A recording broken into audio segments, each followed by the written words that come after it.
I didn't wanna see you when you came home, 'cause you always try to hurt me, and that's so low. And when I talk to you about it, you're in defense mode. Whoa, oh, oh, oh, oh. How can we work on ourselves when you say no? Whoa, oh, oh, oh. I'll never go on like this, so don't you think you got me up? Yeah, I can't seem to deal with this. You try so hard to pull me in.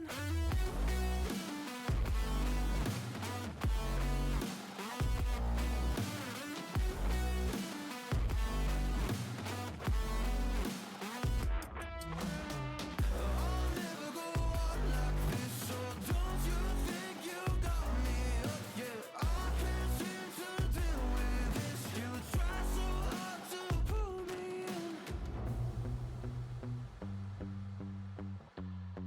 She got me hooked up. Well, she pulling me in like a black hole, trapped in a grip and I can't break. Out of control and I can't feel my soul and my heart on my damn face. 'Cause I ain't be nothing without her. A king with no queen and no damn kingdom. Serving up hate with a cold vengeance. Fuck, but I hate her, we can't slay them. Yeah, she's got me hooked, I'm down a ride. Leaving, she tried to kill me, I can see it in her eyes. Yeah, she's got me shook, this my demise. I'm bleeding, can someone heal me? I can't deal with no more lies.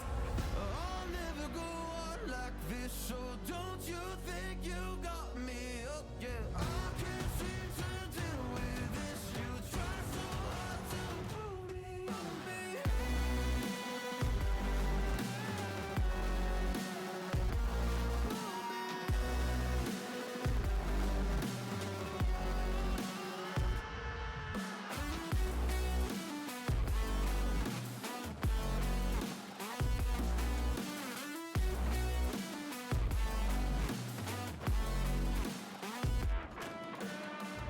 I'll never go on like this, so don't you think you got me hooked? Yeah, I can't seem to deal with this. You try so hard to pull me in.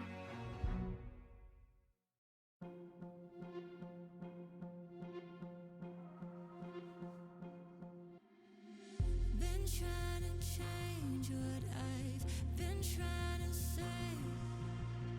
Words don't come straight from my head to my mouth. It's such a shame that it fell out of place. Was never me that was bringing you down. Why we always looking for more?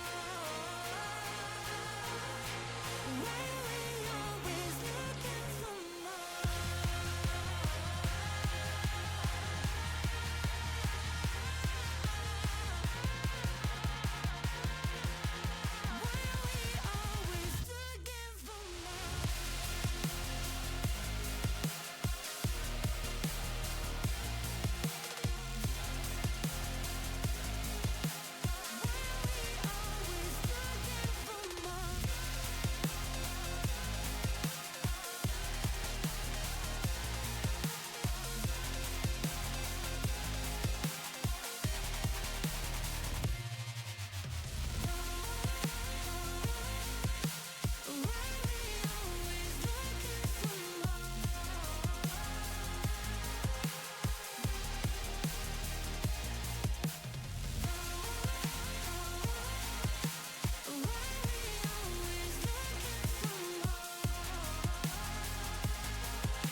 change what you wanted. I wish that I could change what you wanted. I wish that I could change what you wanted. I wish that I could change what you wanted. I wish that I could change what you wanted. Why we always looking for more? Why we always looking for more?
I'm not ready yet, ready to forget now. I'm not ready yet, ready to forget.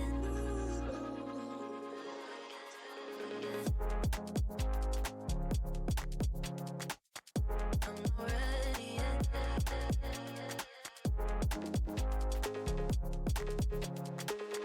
I'm not ready yet.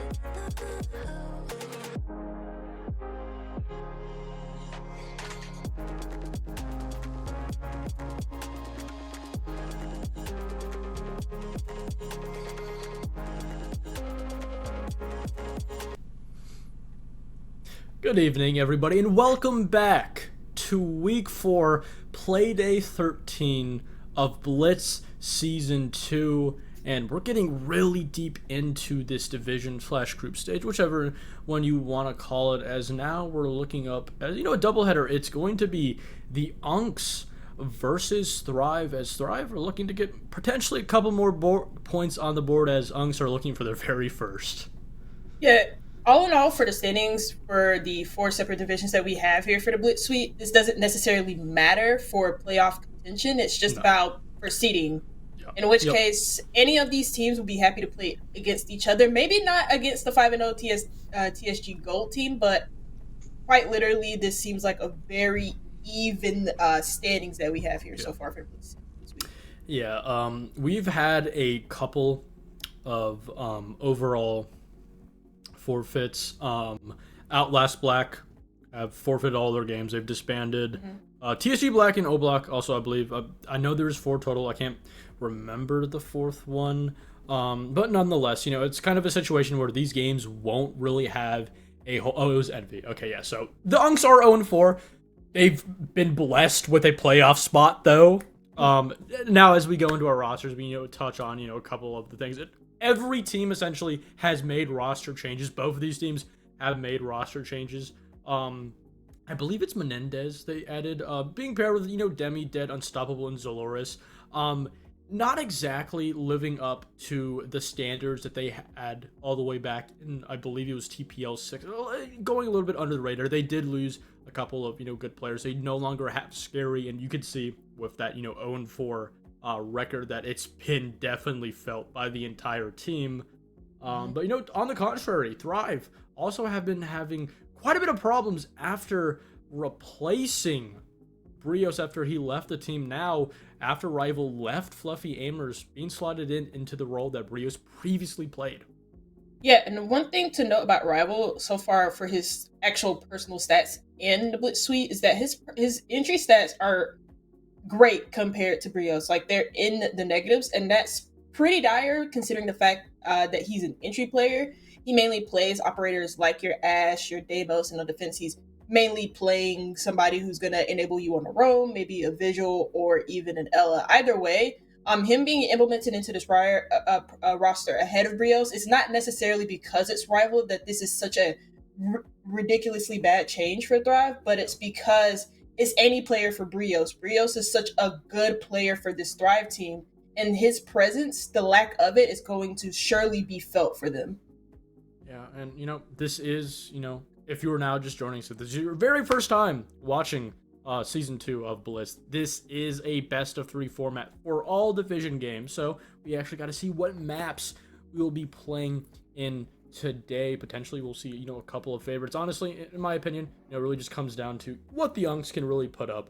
Cafe and Chalet. Chalet being an absolute great map for Thrive, a map that Thrive historically have loved, and a little bit of a curveball there coming out. Skyscraper choosing Consulate over. It's kind of pick your I guess your choice between the two poisons. Both Skyscraper and Consulate are one of, or if not both, the two most defender sided maps.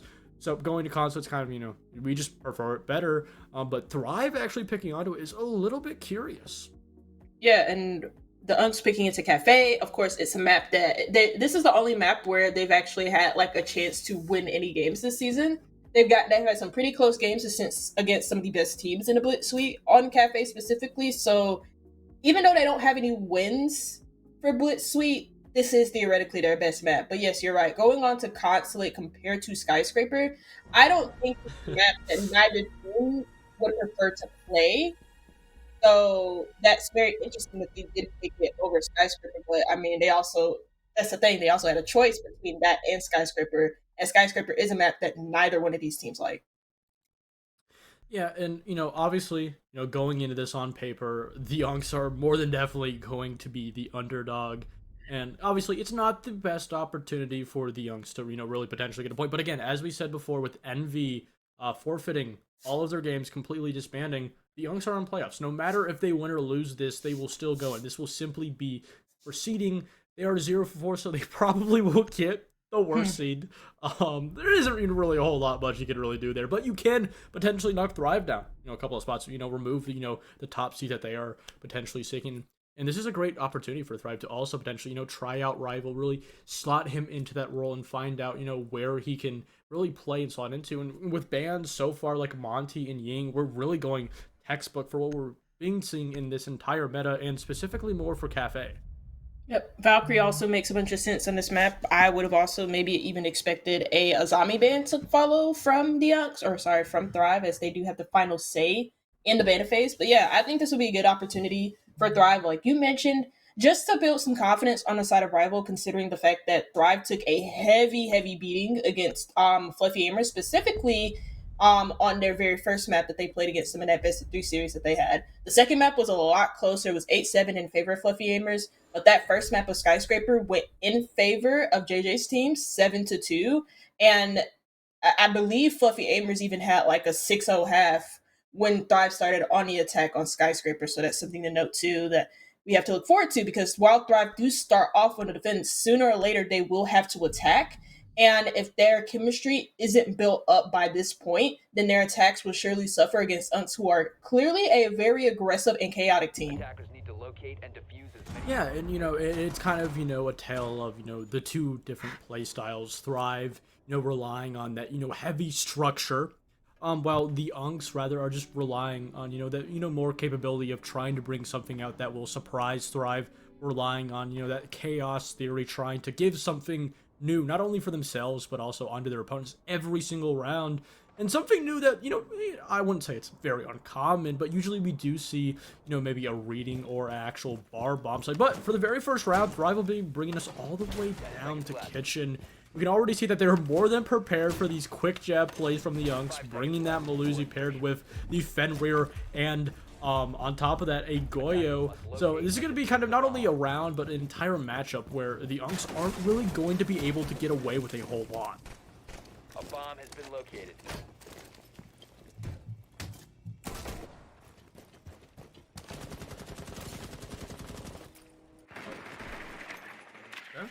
Okay, too There we bad. go. Yeah. But Inrio does get the very first kill here for Thrive, taking out, well, Zalaris on that gridlock, which is, I don't think, too influential to the whole lineup here for the Unks, who clearly want to go very direct on this take around the first floor, but instead they've set themselves up around the second floor, and although they do seem to have some control around the top floor, Thrive aren't there, and they aren't getting those kills in the specific areas where the Unks are right now. And on top of this, look how just disconnected Dead is from the entire team. On top of it with Unstoppable, it really did look like that, Demi and Zoloris were just going for those, singular gunfights, and Thrive punished them for it. And we can see the Blitz is starting to clear a lot of this control. Unstoppable also starting to work this vertical. But the problem is, this is space in, objective play that the Unks has been given. I mean, it's kind of a situation where we're now going in this last half of the round, and Thrive, have a very good stronghold on this. Young's still trying to make something work from the verticals, but Thrive so far, they're not really set up in positions where the vertical is going to necessarily affect them all the way in coat check, and that does, you already see the Unks striking back with a kill onto a rival who was in coat check, so that allows the Blitz to move right on through the front door, and you get an easy isolated kill onto Twist. So that is already the Unks leveling out the man count with a minute and 15 seconds left. Top of that, Candle in a very precarious situation where he's completely alone. He's almost on an island from his entire team. Younks have realized this. They have a minute. They have plenty of time to deal with it. And it's a great opportunity if Dead just completely exposes his body to Moses. And now, the Younks in a 1v3. It's all up to Menendez. Inrio getting one. Menendez just trying to find anything. He does almost find one, but it's Moses eventually able to shut him down as Thrive continue very strong and consistent in the very first.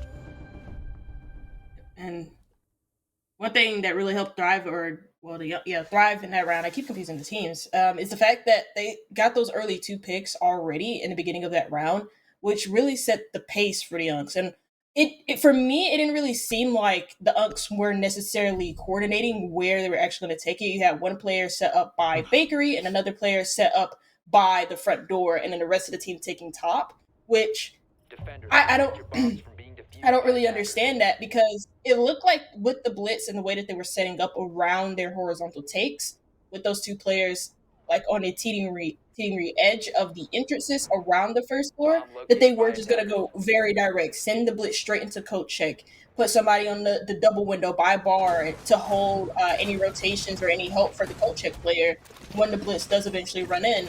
It just didn't really seem like they coordinated it that well, and although they did make it close towards the end, Thrive were just way too strong in the end round, and also with their positioning, that the Unks couldn't necessarily find a way to capitalize off of the control that they gathered.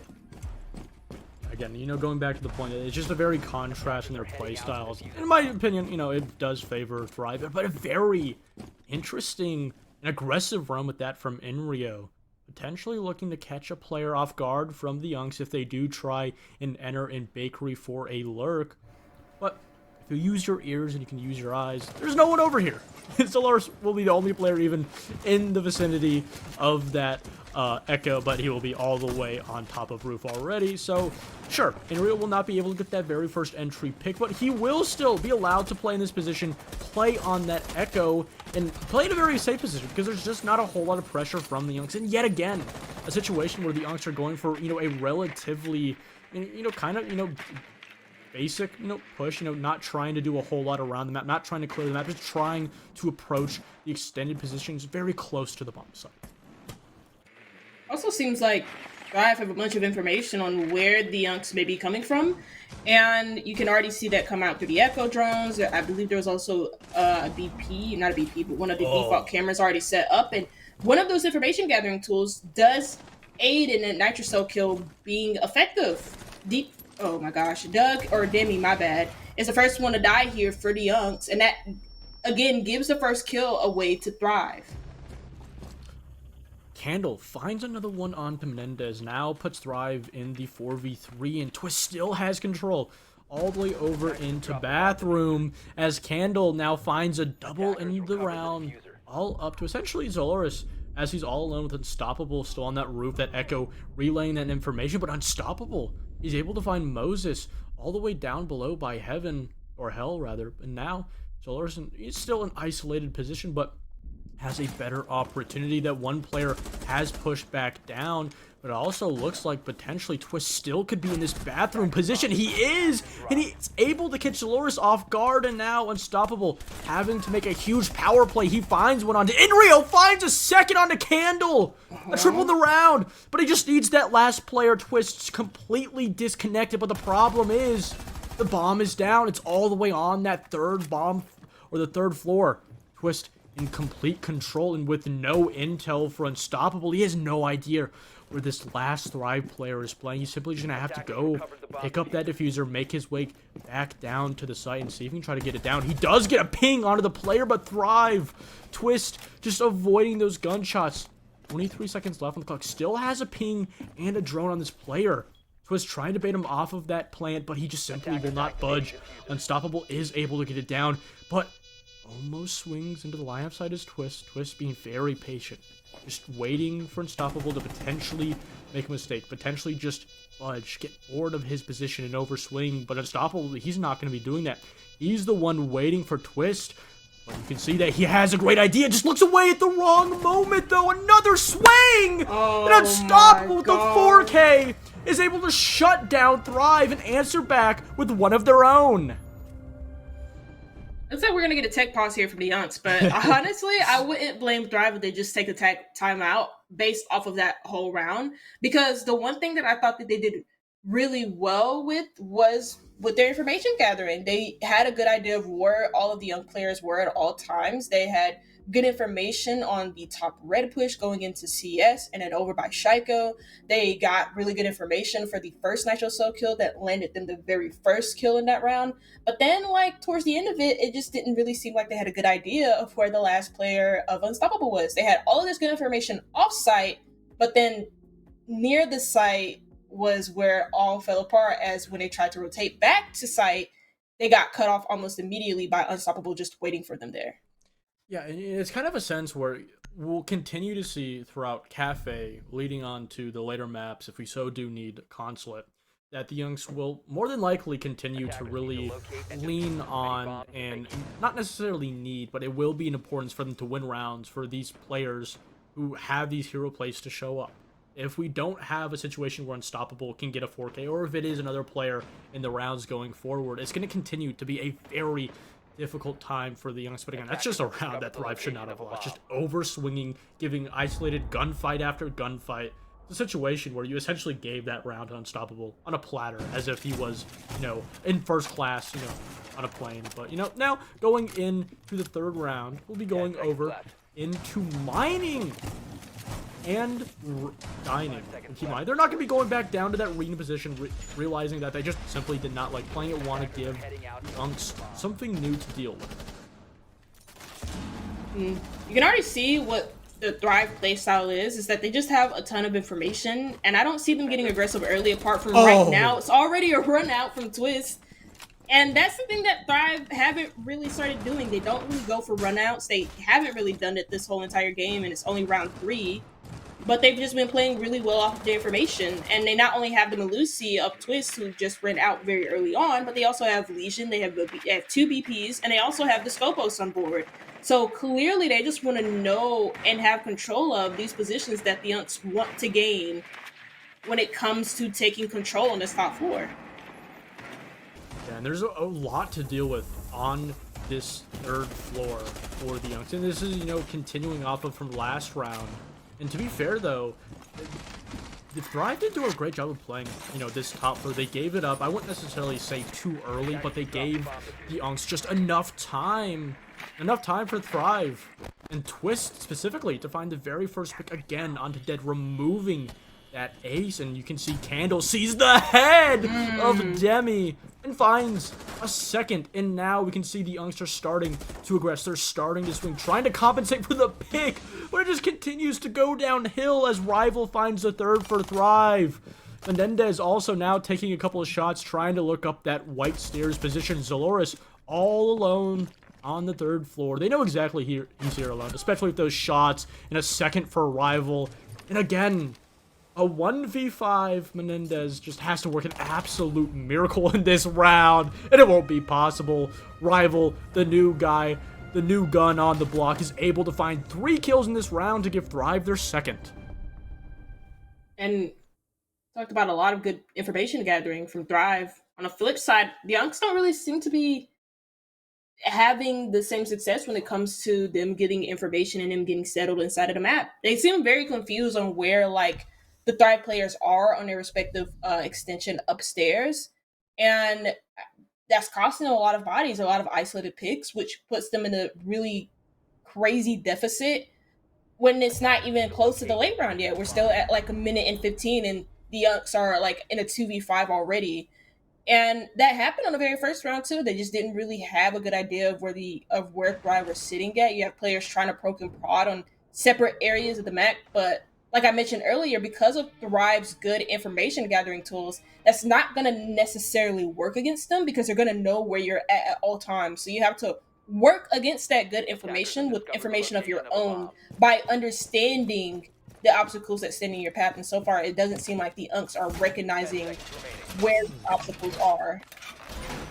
And one thing I noticed in this round is that switching off of that Thermite, now going on to the Blitz, the only player with Hard Breach is going to be unstoppable with his can openers. Sure, that's going to be able to get that hatch, but you're not going to be able to open any walls over inside of Bakery. Obviously, we're going to have some head holes, so it won't be as needed, but you're not going to have that versatility. You're not going to have the capability. For example, you can't open this wall. Unstoppable, he doesn't really want to waste that can opener onto that just double wall over by bottom white. He wants to use it on that hatch, trying to get other positions around the map. You can already see that Twist playing the exact same position that he played in the previous round that Thrive had played this kitchen bomb site. And already the Unks trying to apply that pressure very early on, trying to potentially catch these isolated Thrive roamers off guard.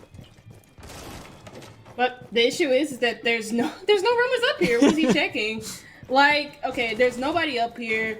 They kind of used a lot of their time already. It's about to approach a minute to like kind of like drone us out. But this is the issue. Thrive did this last time. They were just playing around the first floor, which is what you usually do for a kitchen and kitchen defense. It's just play around the first floor. Thrive are not extending upstairs. There's nobody here. And so the Unks just kind of like are using their time to like clear this out when there's nobody here. They're just wasting a lot of time doing this. Yeah, you know, it goes back to that idea that Thrive is bringing so much on the board for the Unks to deal with. It kind of, you know, almost too much for them to really deal with, and not really understanding exactly what they want to approach. Again, you know, going back to that point you made earlier on in this map, that they're just not really all on the same page. They're not, you know, all playing together. They don't have the exact same idea of how they want to get this executed off. They're just trying to work this vertical, trying to potentially catch a Thrive player off guard, but because the positions are so solid, they understand exactly how to not overexpose themselves. Menendez also just holding window, just hoping that someone overswings Zoloris on top of Freezer Hatch, potentially looking to get a drop, but with that Goyo canister now going off and that player in Christmas still residing in his position, there's not a lot of options here for the Unks. Thrive continued to knock gateway after gateway off, shooting these Goyos. It just continues to waste time, and on top of that, with the Unks having such a slow and poor early round, it allows for Thrive to just really completely put this round, the entire win factor, into just this utility, just wasting the time. This Blitz is just waiting for this fire to go away, but as soon as he drops, he's going to have to deal with this player. Rival inside of the position. Demi loses his life to Twist on top of that. Menendez, though, able to find one onto Inrio, still trying to deal with this player over in Christmas, but Unstoppable somehow finds Moses, but the time, only 10 seconds left on the clock, dead. He has to try and start to get this plant down. You can see Menendez has taken some control, some real estate inside of the bomb site. With the pressure, the retake from Thrive is coming. Unstoppable gets one, but Rival, he finds dead somehow. I don't even know where he found him. But the Unks Their entire round has been taken away right from under them. Yeah, I mean, okay, so Unks are in a 3v2 by that point, right? And I think what had happened, one of them is planting, so theoretically they're in a 2v2. And I'm thinking, well, he can't come from white, so he probably came in from whiskey and just like rotated into the red hall and just killed the planter by swinging the service doorway or the cooking doorway, the double doorway coming in from red hall right next to bar. And I mean, either way, that just wasn't going to be, that wasn't really a healthy attack anyway for the Unks, considering not really just their time constraints, but the lack of control that they had around the site, and also the utility that posed a really big issue for them. I noticed that like they, even though they had like white control, they really took a long time clearing the utility, and they didn't really even clear the utility. The Thrive popped the Goyo canisters, and that wasted a lot of the Unks' time when it came to their overall push. And it's already too late for them to commit to a bakery push. It's already too late for them to commit to taking coat check, and on top of that, VIP. So they have to commit to this research tech that they're doing. I think they also did. I will say, I think that the Unks did a good job in sending a player on the backside and then taking bakery control, because that completely threw Thrive's plans off kiltered and created a lot of problems that almost caused Unks to win that round.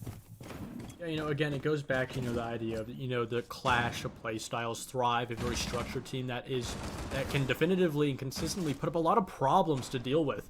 Going up against a team like the Unks that rely so much on that chaos theory, don't have a whole lot of, really good problem solving as a team. They have a lot of individual skilled players. At the end of the day, it really does favor Thrive. Thrive's entire playstyle completely counteracts how the Unks play, and especially when the Unks are not able to get these one-off plays, where they're not able to catch Thrive off guard, because Thrive are already in good enough positions prepared for these one-off plays. We can see Moses just under Skylight. If perhaps maybe someone wants to drop down, you never know. Thrive are ready for these over-aggressive plays, and the Unks, they're just kind of salivating at the mouth, and they don't even know that there is a bulletproof. And it's just kind of a situation where there's just nothing really going their way in this cafe so far. And yeah, it's just, again, a lot of good information working in from Thrive. There's not really a lot of opportunities for Unks to clear a lot of this utility that's like ahead of them. Apart from the castle barricades and the BP, I don't really see them working past these mirror windows that they have in front of them, because they don't have the Ash. Like, they picked only in one round. The mirror windows are going to pose a big issue for them when they do try to commit to a push onto this third floor, because that's where the mirror windows are set up. You already have Zolaris taking control of mining, and that may be able to give them some amount of control over towards dining. So this is actually like a genius gap that's spotted by the Unks, because they recognize that Thrive can't necessarily defend this from up above, and they don't really have any players in the reading area.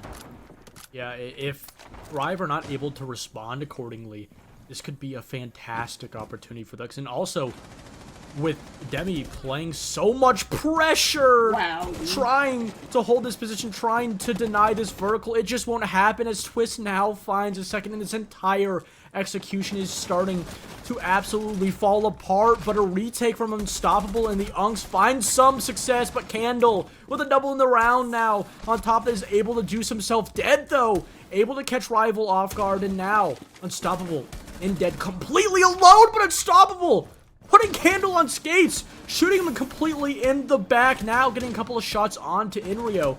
But this entire round relies on Dead getting this planter down. You can see Moses hidden away, not fully aware of where he is. The Unks, they need to drone him out. And if they go for this plant, Moses could potentially catch them off guard, completely separate this diffuser. And the clock is starting to tick down. They're relying on this vertical, but it's just simply not enough. He runs in! Moses is there, but fuck, he's still upstairs. He has to drop the hatch. He has to simply run at the player, and Moses knows he's there. He heard him drop from a mile away, and Thrive, they continue. They stride on, and they find a fourth in the first half. They just know everything. Like, they just know. It's crazy. Everything. Even in a 1v2, when it seems like the Unks do have a chance to win it, and don't get me wrong, 1v2s are extremely likely to be clutched by someone. Especially at like a pro level, it doesn't necessarily matter. And that was a really nice clutch from Inrio, but he also just kind of, again, it seems like Thrive has an idea and the Unks just don't know where the Thrive players are necessarily nestled at. But I really do want to compliment something. I feel like the Unks did have a really good plan going into that round. They didn't commit to a full clear up top because they really felt like they just didn't have the utility to commit to it. They didn't have an ash to deal with the mirror windows, nothing to crack the mirror windows open, and so they didn't want to run head first into a very strong setup on the third floor. And they committed to, I want to say they committed to a dining room execute until the IQ died over by ticket. And that allowed Thrive to just kind of run on into piano and cause a lot of issues for that execute for the Unks. And although it was very possible in the end, it comes down to just not really having good enough intel on a Thrive player that's clearly going to give you some issues. Yeah, and again, I really try as a caster not to really harp on players. But when I see a player like that continues to just try and push this blitz, that has, rather no success or no influence on a round whatsoever. We can see, for example, on those, kitchen attacks, the blitz is used on top to clear the position. But aside from that, he has no use in the round. And on other points of the map, the same could be said. And, to be fair, bringing out a blitz, especially in the current meta, without having that Monty is a great idea. He is able to add a lot of use to an attacking team. But not only how we're seeing it being used by Dead, but also, on the contrary, been used by the Unks overall as a team, just hasn't really been getting the full use out of it. Speaking of full use, Demi getting a lot of use out of this Brava drone, getting 2 Maluzis, a default cam on top of it, and then another Maluzi, getting a lot of defender utility, and also, on the contrary, also turning it on the defenders themselves.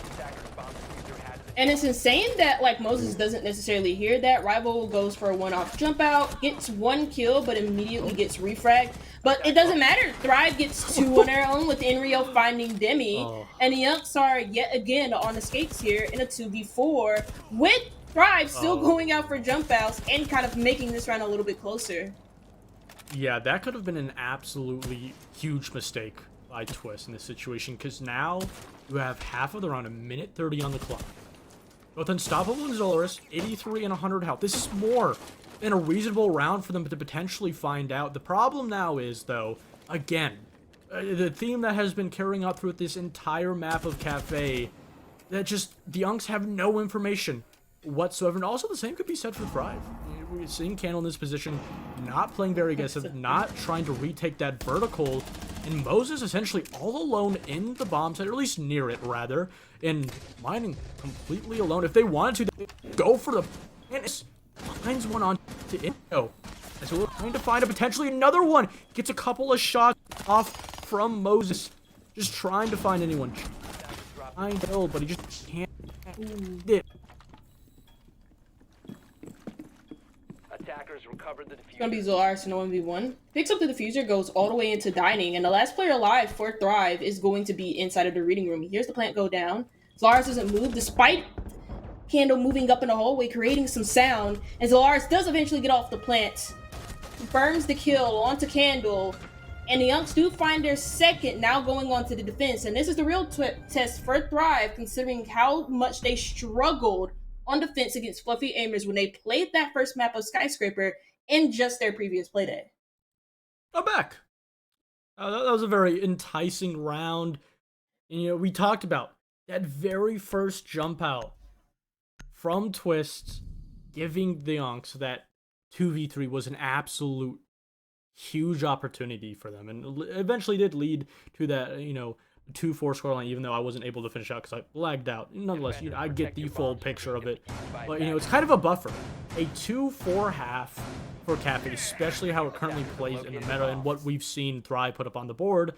I don't necessarily want to say that the Unks did escape with it, but they did get, relatively what we should expect. And now they get to fall back on to the defense. And, going back onto that point that we mentioned all the way in the pre-show, Rival being a very pivotal player.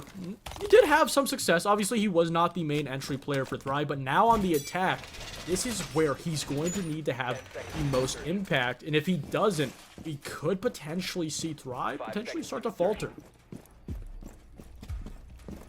Yeah, and again, attack half on Skyscraper.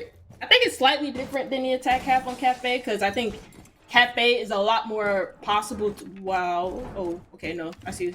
Never mind. I got confused by them catching up that rotate for Demi, but they're not gonna hold on to Bakery, so this makes a lot of sense. Either way, Skyscraper is a different map to Cafe in terms of how the defense works against the attack. Mendez does find a very first kill though onto Candle, and that immediately puts the Unks on the front foot here, especially because they got rid of the Ram, and that's alongside the Buck too. So Thrive are crippled essentially in their soft breed potential. You can already see that, for this very first half of the round, so more than likely will, transfer into, this later half of the regulation, that the Youngsters are going to get very aggressive. They're going to go for these spawn peaks, these one-off plays, these runouts, and try and potentially catch Thrive off guard. This round they've had success, but that intel for Thrive is continuing to add just so much to their attack. We can see this vertical being set up by Twist, not able to catch the players. Both those two defenders are going to be able to rotate back down to the first floor, and this allows for these two top floors to be completely vacated and allow for Thrive to start to work with it, start to work this vertical. You still have that Buck on the board, so still a whole lot of possibility, especially with that hatch and freezer being opened. It's gonna be yet to be seen if the Unks can, or sorry, rather, if Thrive can find a kill back, and it may be presented an opportunity if they have info on Demi's flank up the red stairs. Either way, it doesn't really seem like Thrive are reacting based off of that. And the Unks have made this man deficit even better for themselves. Mendez finds a kill onto Twist with the Nitro Cell, and that immediately puts Unks in a 5v3 man advantage, specifically 2 men up here against Thrive on the attack, who are teetering towards the final minute that they have as an opportunity to come back inside of this round. Yes, so far, a very poor opening attacking round for Thrive, and not a whole lot of opportunities been given. Even with this lead for the Youngs, they're not overextending, they're not given too much rival. Also not being able to find any success over inside of Brown. In Rio, though, able to shut down Dead. That's a huge opening, but now a rotate over. A player retaking this position. Zoloris trying to potentially continue and stop this push with 30 seconds left on the board, though.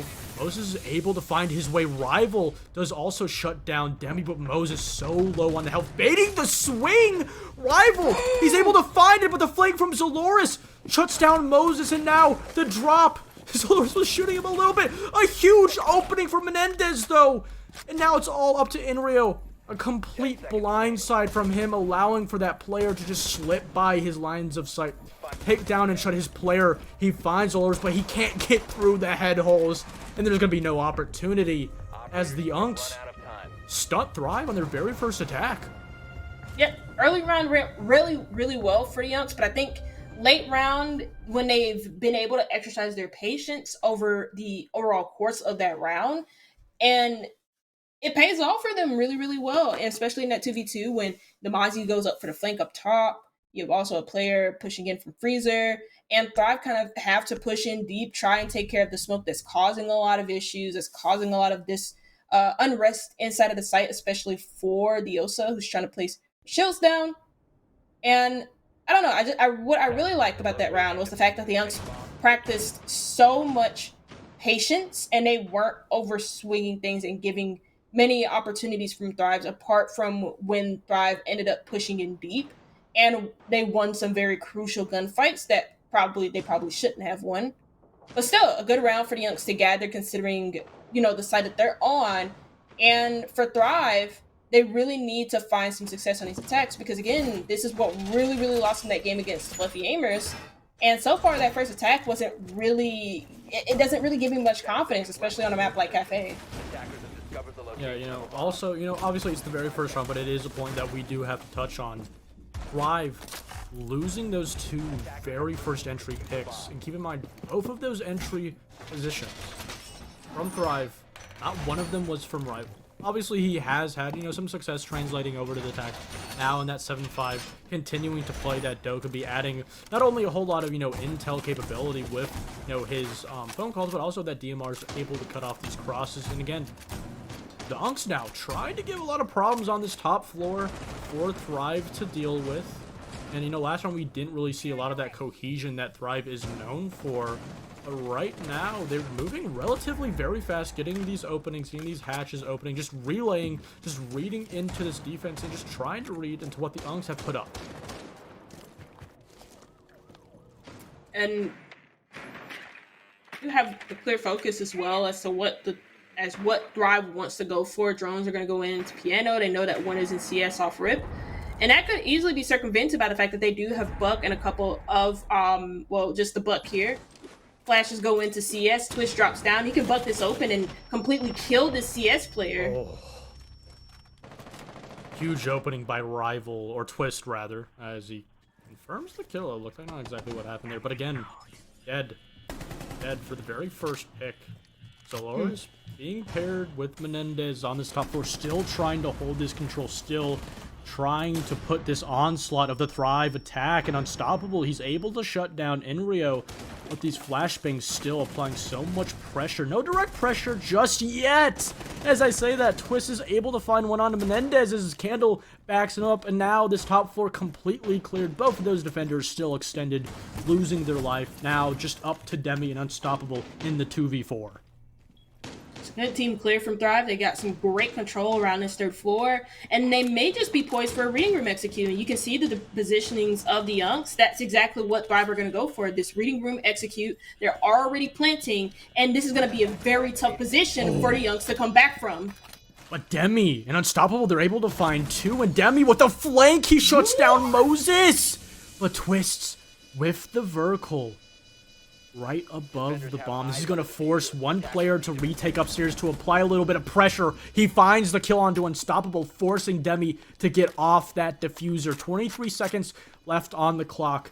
Demi forced to take this engagement onto Twist, and he understands this. He understands this Legion has to swing him, that he has to pressure. But Demi, he has no idea where this Buck is. Even if he gets the kill, he won't have time to get that diffuser. He has no idea where Demi is, and Twist is able to shut him down. With Thrive in the second round of their attack, he's able to recover and find their very first. It's a great round to come back from for Thrive, considering just how well they were able to clear that third floor really, really effectively. Great drone work compared to what we saw in their very first attacking round.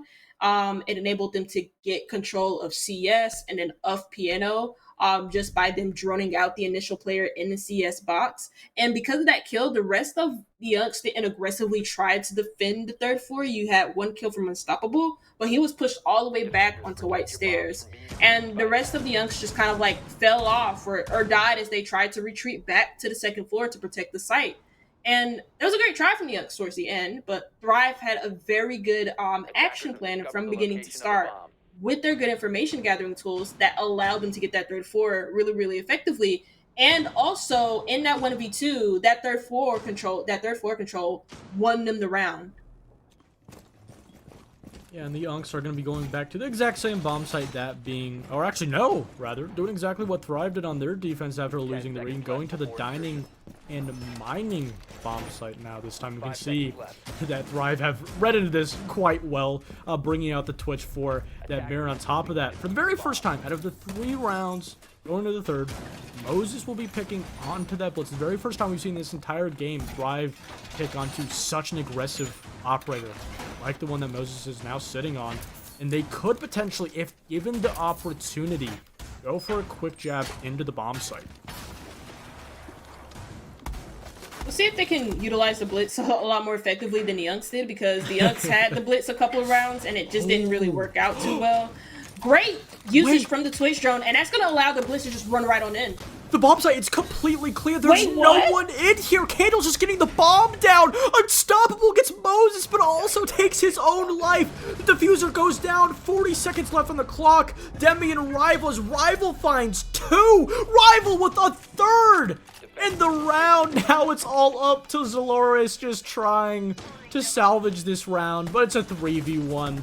30 seconds left on the clock. There's little to no opportunities for him to win. This is almost a done deal. And Rival with a big 4K in the round. We've talked about how much influence and impact he's had, and we saw it in that as Thrive take match point. And great info gathering again. They just know everything apparently, because they saw, I mean, the Twitch, what really was a dead giveaway was the fact that the Twitch drone was able to just walk into mining, get the mirror window and the mute jammer for free. BLITZ runs straight on in, clears a lot of space, not only in trains, but then pushes really, really deep into dining. Doesn't get any kills, but does get a lot of information for where the Unks players were. In the meantime, Thrive do get a plant down. And because the Unks were so far off site, that allowed the Nomad, while the Twitch was planting and it eventually was successful with the diffuser plant, to be very successful with the air jabs as Thrive, or rather as the Unks, were trying to retake the site in a process. So that was, again, Thrive just have a great idea of what's going on, and the Unks just don't really understand. Yeah, again, when you have a matchup like Thrive and the Youngs, there not only is an obvious skill difference between the teams, but an overall, I guess you could say knowledge gap also between them. Not only in just Thrive understanding how the Youngs are playing better, but also just having a better overall understanding on how to play this current meta effectively. Throughout this entire map, we've seen the Youngs do a lot of, stuff that really was made too hard. Some things that Thrive did a little bit easier and quicker. And again, plays like these with Dead, who could potentially have a huge opening. I don't even know what player it is, but he's just going to look away right before he does find it. And again, we can see that Thrive is already playing very reserved and making sure that they don't overexpose themselves to these very aggressive and early plays coming out from the Younks. And already, the real big issue that I have with the setup for the Younks is the fact that they don't have a VIP shield. That's going to make Dead's position so much harder to hold. Just because you don't really have that protectiveness of the shield. You do have the Warden that can protect against the flash, but remember, the Ying is banned, and I believe that Thrive won't really be too over-dependent on the flashes. They'll just be ready to take the space as aggressively as possible. It's a very difficult situation. We can see now Dead roaming essentially all by himself. No player around him, but Menendez is able to rotate and trade him, getting rid of Twist in that position. On top of that, is able to run back down to the very first floor and, getting a Jaeger for the buck. If I'm the Youngs, I'm taking that any day out of the week. And again, an aggressive play coming out from Red Stairs. That player almost losing their life. But Inrio just missing the mark on that kill. And for now, both teams sit at an even 4-4 man count as Thrive. They start to set up this vertical on the second floor. Yep, losing the buck is going to theoretically cripple this a little bit, but you still have, the ram here. You just won't most likely be able to make vertical as effectively above the freezer. You can use that E-Tail's side shotgun, but that's going to take a lot of time to do that. And you can already see with the control that Thrive do have that they're eyeing a white to keep with players positioned by red. I wouldn't be too confused if they hybrid execute over by Bakery as well. No drone on Dead, but they do have those bees from the Grim. It hasn't been able to spot him, though. On top of that, with Menendez backing up the support, holding this very deep line of sight. If Thrive are not prepared for this, they could potentially not only have their entire execution shut down, but also potentially lose a player. They are more aware. They just walk right past those two players inside of Crispus, and again, find a huge opening. Moses trying to get that bomb down, but the C4 from Menendez shuts it down, and now it's just Inrio and Candle in a 2v4, still not being able to clear out Dead. Inrio all the way on the top floor as Candle is bottom white. Completely disconnected, no bomb in their possession. Just almost an unwinnable round, especially with Menendez getting his fourth, and Unstoppable is able to finish as the Younks hold off this Thrive win just for at least one more round. Yep, and really good usage of utility towards the end there from the Younks, but also just having the positional advantage compared to Thrive. I thought it was going to be a hybrid take towards Bakery with both of the top floor players positioning themselves over by Red Stairs, but eventually they just committed to a freezer drop with one player holding on white. But ultimately what that means is that while they do have a line of sight towards VIP and towards that hallway of Whitehall, they don't really have eyes on the bar player or the bar position because they're all dropping from freezer and also having a player towards white, and that's really about it. And that allows the last three nitro cells that the Unks possess to be very effective in stopping the plant and also just stopping Thrive in general. If they had just gained a little bit more control over by that bar area and also by VIP, or even just committed to a bakery hold despite their lack of utility to take bakery, that probably just would have been better than what they committed to initially, because with the way that they were pushing and just their lack of control in general, their whole take was just going to be impossible because of that bar position with those nitro cells. Yeah, and one thing I notice is that the Youngs are trying these very one-off plays. And if you notice in Closet with the drop down with the hatch, that entire wall going into reading, there's no rotate. There's simply just feet holes, completely disconnecting, essentially making that drop into the closet a kill box. Not being able to rotate. Their only avenue, if you do so happen to drop into that closet, is just going through the doorway. And this potentially adds, an additional favor for the Youngs to just eliminate a couple of the avenues. It is, the thing that a lot of teams like the Youngs that don't have that coordination, they'll just shut off certain entry points around the map and the bomb site to just give them a better idea of where Thrive are going, especially with the previous rounds of the Youngs having a lot of trouble on the overall intel department. Dead again in such an aggressive position, even though he hasn't been able to find success. That drone coming out will relay to them that he is playing up by this red drop. And he may just leave very quickly, because Thrive could just do what they did last time, just buck this straight open, throw in some flashes from Skylight like they're doing right now. Oh my god! Zoloris just finds an absolute steal onto Moses, though. The mirror also being shut down, reinforcing that wall, just completely cutting himself off from that piano in Heaven's side. And now, this entire half of the top floor has been essentially vacated. The only player playing upstairs is Zoloris. He is in a position where he could simply just fall back down to the site. He doesn't have to apply too much pressure, but there is still a player. That being, I believe, it's still Zoloris on this mirror. You do have a creep up from Menendez, potentially trying to cover, trying to retain or prevent the Youngs from taking this position over, and White just trying to rotate over, but drops down, misses the mark. Rival also taking a lot of damage. Inrio finds the very first onto Dead for Thrive in a relatively opening. Not a great one, but an opening nonetheless for Thrive as they look to potentially try and shut this out. A lot of flash and utility coming out. A great shot from Inrio onto Menendez, completely shutting him down. But this bomb site, it's not mining. It's reading and dining. They still have to make their way over with these head holes, these feet holes. It's almost impossible, but seeing that Legion could potentially get a pick without them suspecting. But Candle drops down, shuts down Demi. Zoloris, though, is there, able to shut him down, and now it's just unstoppable, and Zoloris in the 2v3. 30 seconds left on the clock. There's not a whole lot of control for Thrive, though. This is still a very winnable round for the Unks. That time, the sixth man for the defense is starting to kick down. A vertical coming out. Thrive, twist with another one onto Zoloris. It's all up to Unstoppable. He's gone huge this entire map.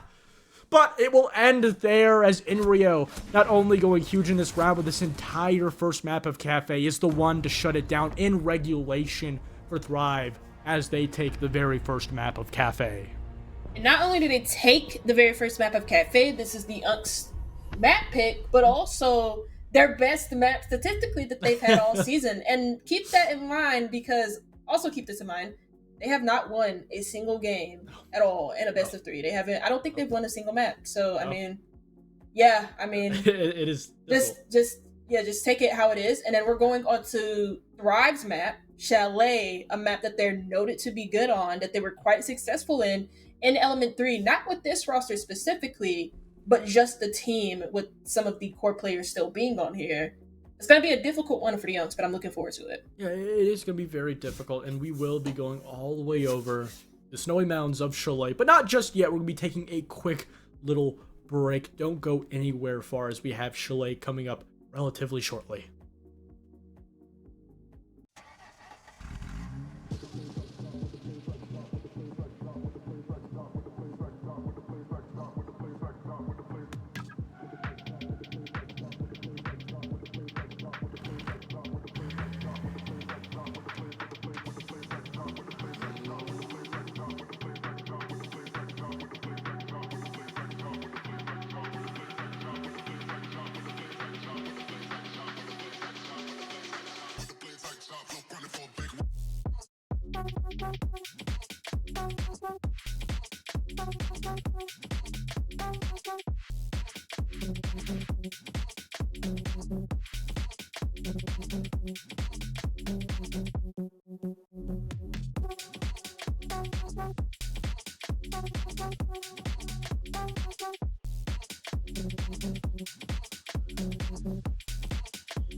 Mama said you're meant. Welcome back, everybody, to Week 4 and Playday 13 of Season 2 of Blitz. Still not entirely sure what I'm supposed to call this league, but, you know, we'll go with Blitz for now. Stux versus Thrive. Both teams have been confirmed for playoffs if you're now just joining us. Thrive winning the very first map of Cafe. The Unks map pick, keep in mind, as now we move over to the snowy mountains of Chalet. And like I mentioned earlier, Chalet is a very good map for Thrive. It's something that they were quite successful with on Element 3. Not with this specific roster, but again, you still have some of the core players here. Twist is still here. Inrio is still here. Candle is still here. They just have like they have Rival and like yeah. And so it's just gonna be a very difficult map for the Younks to go on. Even though Chalet does favor an aggressive playstyle, and the Younks do have that, and they've shown that they can hit some nasty shots on Cafe. I don't know. I don't think they're going to pull a hit here against the Younks to force map 3. Yeah, going back to the point, that we both touched on throughout the very first map, of that, this overall matchup is a completely clash of playstyles. Thrive, relying on that consistent structure, giving a lot of problems on the defense and that extension in that early game for the Unks to deal with, going up against the Unks overall playstyle of just the chaos theory, relying on individual players to perform, not having that cohesion that Thrive is known for, and not only on paper, but as we saw in the very first map, Thrive's playstyle completely counteracts essentially rock to scissors. If we're playing rock, paper, scissors here, if we're going to that kind of, theory of siege. And again, it's kind of a situation where on paper, the Unks never are really in a good position to ever win this. Even if they do somehow win Chalet here, Consulate in itself, on paper, in the history that we've seen Unks on it, is not a very favorable map. So them losing Cafe essentially knocks them down even more steps. Yep, and even if this does go to a map 3, I don't know. I think from what I've understood, neither team has played Consulate. That could be quite the bloodbath, but I just don't see them getting past Chalet. I also think that the issues they ran into when it came to Chalet, or when it came to Cafe specifically, came in the way of just information gathering and just players not being on the same case or on the same basis as the rest of the team. Like, you just had people going for like bottom floor takes while the rest of the team is going for top floor takes, and then those bottom floor players are dying. The blitz play wasn't necessarily well supported by the rest of the group. They also just didn't really have good information on what Thrive were doing on their extended setups. And Cafe plays into extensive setups all the time. So does Chalet. This map favors the roamers a hell of a lot of the time, especially if you're playing on that basement site, or even if you're playing on kitchen extending up top, bar if you're extending up top towards mezzanine, and also top ivy stairs. So that's something that the Unks are going to have to get a handle on. Granted, Chalet is a much smaller map than Cafe, meaning that you can expect some of the positions that Thrive will be playing in. So that is a good bonus for the Unks, but they also have to have like good cohesion on top of that, something that they did not have in Cafe. Yeah, going back to the idea of chaos theory and having performing players, in theory, you also should relatively have a very good entry game. And for Unks, they did not have that. Going overall, 3-8 on the entry, only 3 players individually each having 3 entry kills, that being Menendez, Unstoppable, and Zoloris, compared to an absolute huge game coming out from Thrive. 8 total entry kills, with 4 of them coming from Twist alone, having an absolute phenomenal game. We saw in the last time, or at least last time I casted Thrive, that they've been known for their entry game. And, if we're playing Chaos Theory, if we're playing into the overall idea of just going for those picks, putting your opponents in very uncomfortable positions, in theory, it should be the Unks, but Thrive, they're coming on top on that type of the game.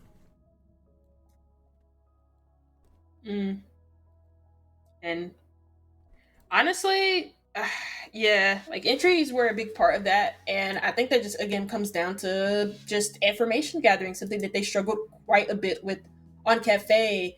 I noticed on their defenses, while the information just didn't really get any better because they left a lot of gaps open, especially when it came to Thrive just fully taking sites as well, and just like completely denying any rotations coming in from the Unks.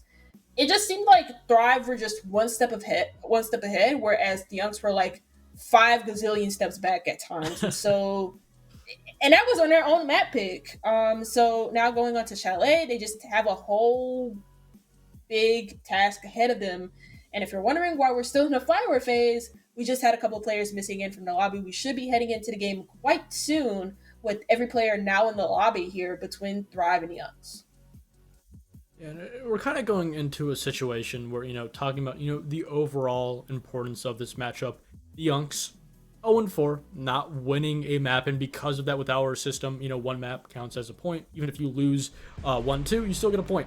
The Yunks have no points whatsoever, so essentially they will get one of, if not the worst seeds. But for Thrive, they're still fighting to potentially get that very first seed in their group. Even if the Unks just win Chalet, just take one map off of them, even if they go on to lose Consulate, that puts Thrive in a worse position if they win it out here on Chalet. So obviously both teams have been confirmed for playoffs. It's not do or die for them, but if you're Thrive, you want to finish it on Chalet, not only for your own personalities and essentially egos. Not saying that these players are egotistical, but it's kind of a situation where you want to put yourself in the best position possible.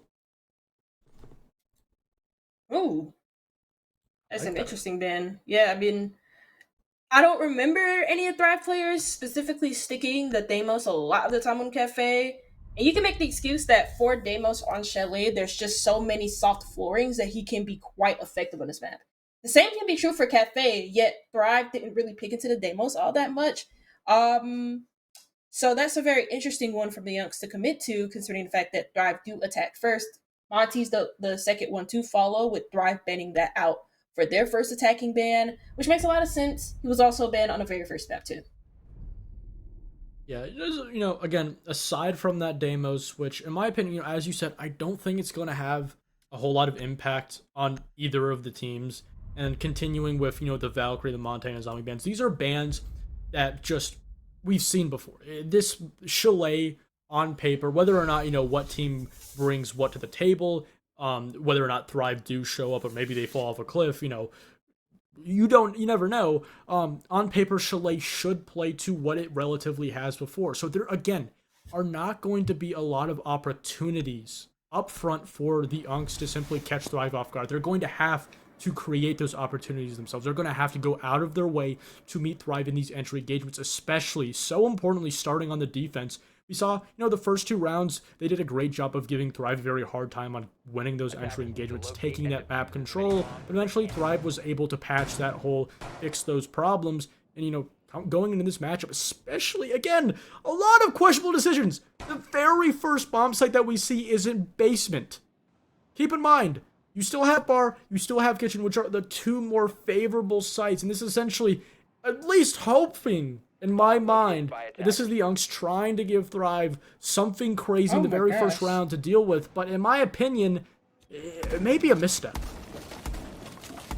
Yeah, I mean, it's very interesting. I kind of would think that, Basement doesn't surprise me too much for a site that's starting to phase more back into the site rotations for defenders on this map is starting to get a lot more popular. That we've seen over the past couple of months, not only in T3 and T2, but also in pro play in general. A lot of teams that started to fit Basement into their lineup. My only concern is the fact that they only really have the Kai to hold this one wall, and if this gets breached open, that could create a lot of issues for the Youngs. But what I really do like from their setup is the fact that they have this mirror window to support them on this top 4 extension that they're holding, clearly knowing that Thrive will favor going for a soft breach-centric approach. And if they do go for a soft breach-centric approach and the Unks aren't up here, that can create a lot of issues for the players on site here for the Unks. Rival already taking a lot of damage over inside of Trophy, not really able to find this player. He still is playing here, playing a little bit back, playing a little bit more reserved. It's going to be Menendez on that Mozzie. He's trying to potentially play spoilers, waste a little bit of time, but it's unstoppable to stop Candle's life. And Menendez almost finding the head of that Dokkaebi. But already we can see that there's huge problems with the crossfire being set up by that repel from the Dokkaebi. And Enrio is able to finish up, finally finding that answer back, clearing this position, and effectively just taking so much map control. You get this mirror, you get this extension, you get this hatch, and you completely cut off this last defender on the first floor.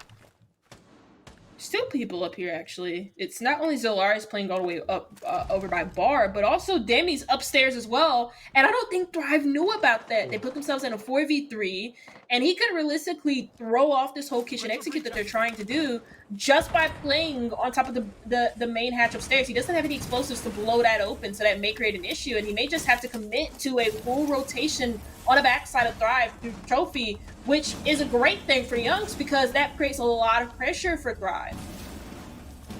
Yeah, Rival is going to have to go absolutely huge here. He does find one. He trades with Dead. Twist almost finding Demi over in this extension inside a Bar. 2 players inside a Blue just waiting for that swing with that bulletproof. They will know that both of these players are over here. A mistimed flash, and it allows for Zoloris to shut down both of those kills as the Unks, they take away the very first defensive round from Thrive.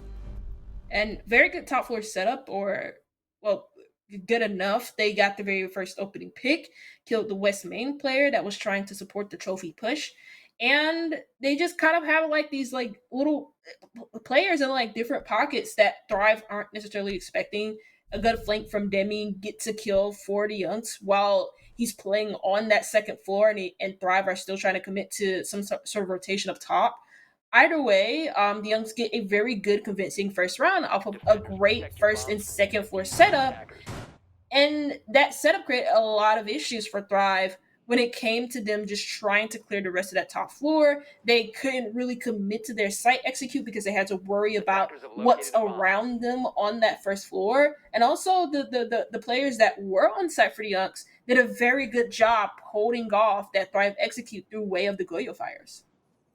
Yeah, it is a very good round. I can't really say in that round specifically that Thrive just played it poorly. I think the Unks had a great job, especially in their positioning, and Thrive not doing a good enough job getting that utility, getting that intel, removing that bulletproof just did so much damage to them. And now it's kind of a situation for the very first time in a while. Thrive are now on the back foot, having to react, having to change up their overall play style. The Unks going to, relatively, less questionable bombs. Even though they did previously win the last one. Now going on to kitchen and dining. Mendez also solo roaming over by Mud. Eventually trying to find an aggressive solo player from Thrive off guard, but simply will not be there to be found. They just have a lot of information against them, and that's the one thing you can depend on Thrive doing really, really, really well, is getting good information and having good drone work. It's something that they were very good in when they were playing in Element 3, even with the core 3 that they have still on this roster. And they're very good at isolating players who just push too far up and by themselves and just have really good information on that. Luckily for them, or luckily for the Younks, rather, they just get away with that one player going away. And then the rest of the Younks just kind of can just sit back and wait for Thrive to come to them. Yeah, I think that's a really good playstyle and mindset, is you challenge Thrive, force them to take these points of the map, and essentially allow them to just waste their own time. You can already see having this wall open is going to remove a lot of that comfortability for the Younks to play. But again, it's still Thrive that needs to seek out and find these entry kills if they want to try and take this vertical. I already have the main wall open. That can create a lot of issues for Unstoppable. Doug gets aggressive over by Piano and takes a lot of hits for it. And now with this main wall open, the Younks are going to be very... They want to peek this because they don't want to give that control over. A peek from Unstoppable lands the very first kill for Thrive. And now Demi makes the decision to fall back almost immediately, giving up a lot of control over to Thrive on the second floor. One player over by Solarium, still just trying to hold on to any control that he can waste any time. Paired with a second one, but it simply will just be a second pick as Moses finds it an absolute nasty angle from Dead. But Mendez all alone, a down, a finish, on to Candle and Twist also with 46 seconds on the clock. A relatively safe and good position.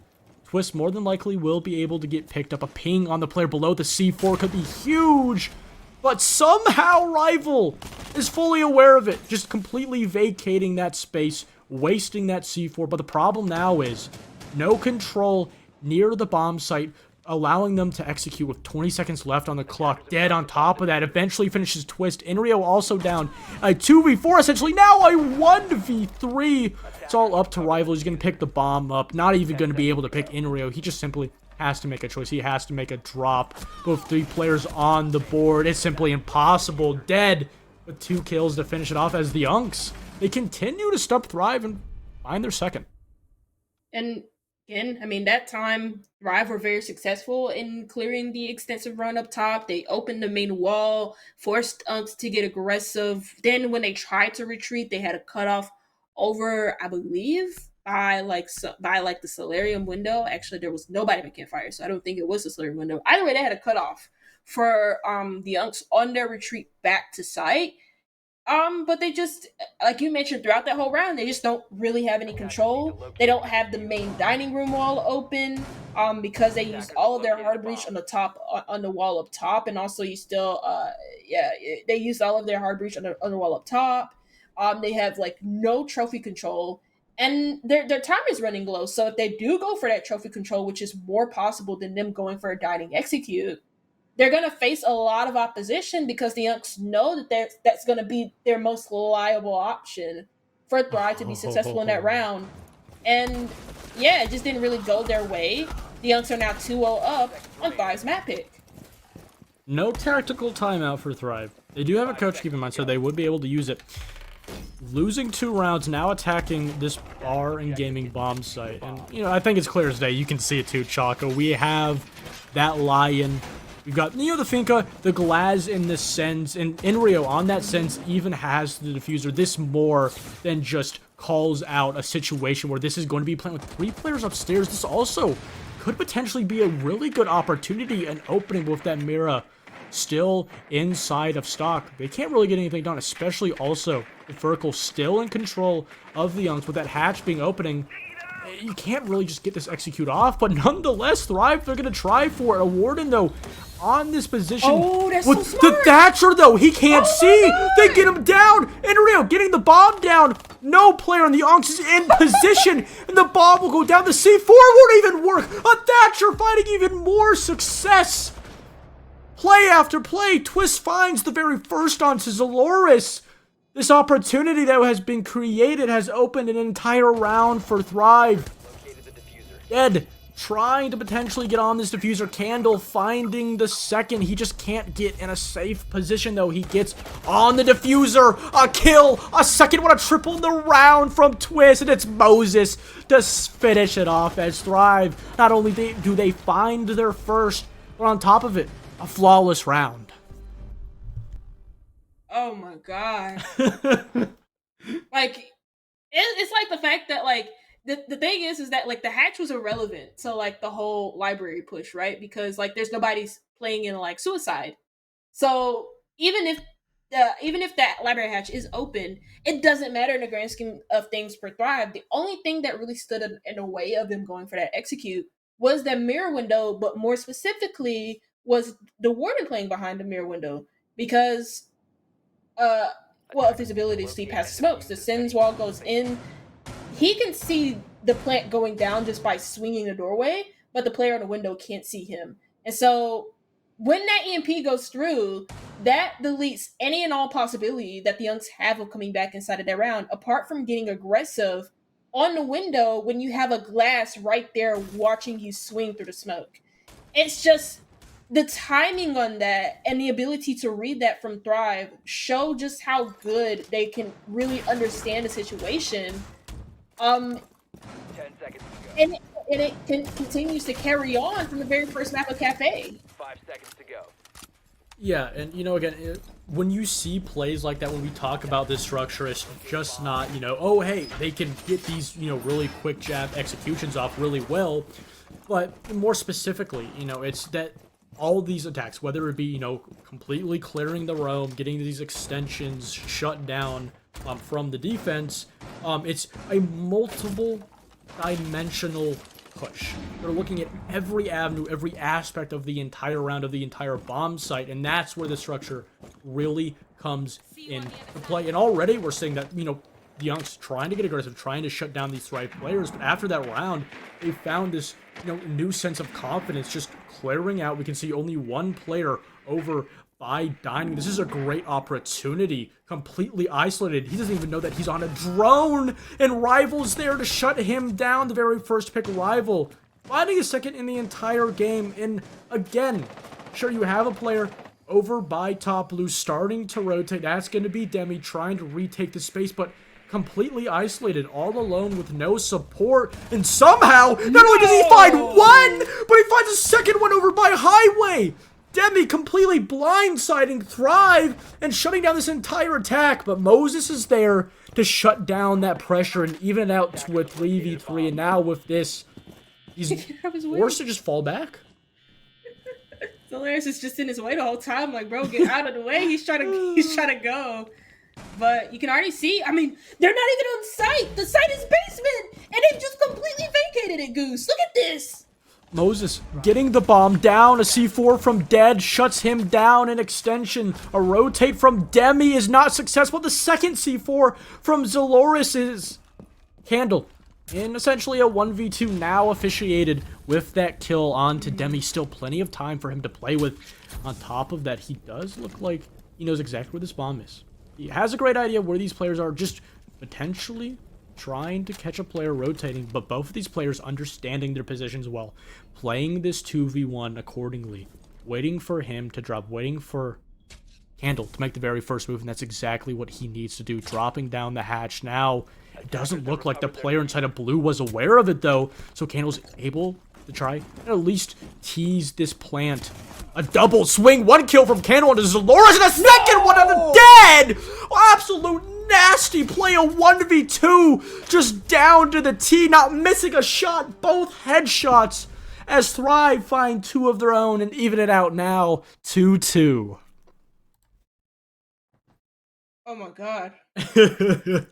No, because, like, these last two rounds have been, like, something, I tell you what. Started off as a really good roam clear from Thrive off of good information, and in the 3v3, even if they did give away 2 picks, they find 1 kill, and that immediately means that, well, because the last 3 players are completely off-site away from it, Thrive can go for a plant.